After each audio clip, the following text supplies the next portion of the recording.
Okay, so for instructional strategies with music and dance connecting to other curricular areas, I want to start first with something Montgomery said, where the importance of embedding the practice of writing and reading music within real music has a lot more relevance on the students, especially if it's something they recognize or would want to learn.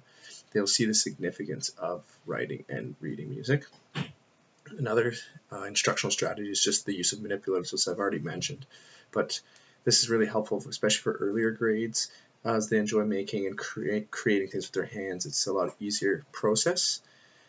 Another thing is to not make the learning an isolated incident, so to kind of have it integrated in your lesson as much as possible. So it's not like here's 5 minutes of music. You can integrate it within each subject. So this includes like having kids not only sing songs, but having them work with the manipulatives, writing it, clapping it out. An example was another way for younger kids was the stars on the line for up and down of pitch. For connecting to another area, I would think math would be a first and most common one. You'd think of patterning activities, analyzing patterns, finding the rule of the pattern, and then predicting what comes next. And this is something that can easily be connected through music composing. You can add and subtract notes, rests. You understand compositions, which connects to understanding fractions. Another area I thought you could connect to is with social studies, so the use of music and songs for history or for geography. The dance can also be used to represent different cultures and the songs from those cultures.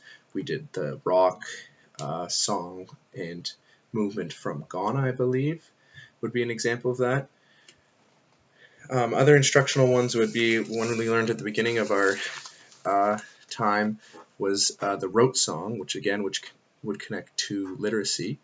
You'd take a short story or a small background and you'd describe it to the kids, and then you'd start singing a song which kind of explains what happens. And as you go through it phrase by phrase, the students would have to follow along and practice attentive listening, and the repetition of the main parts would get the core theme of the story out.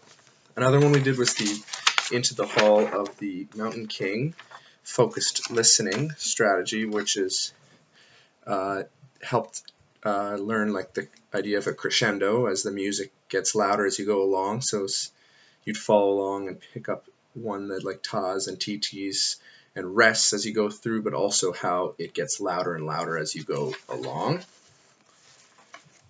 And I think the final connection I could think of would be through science again. Maybe at younger grades, you could connect dance movements or music to certain basic themes or like animals and new concepts, and then you use those to isolate those subjects or those concepts, I guess, and then from there you could graph results, what dances were used the most, and that again connects back to math.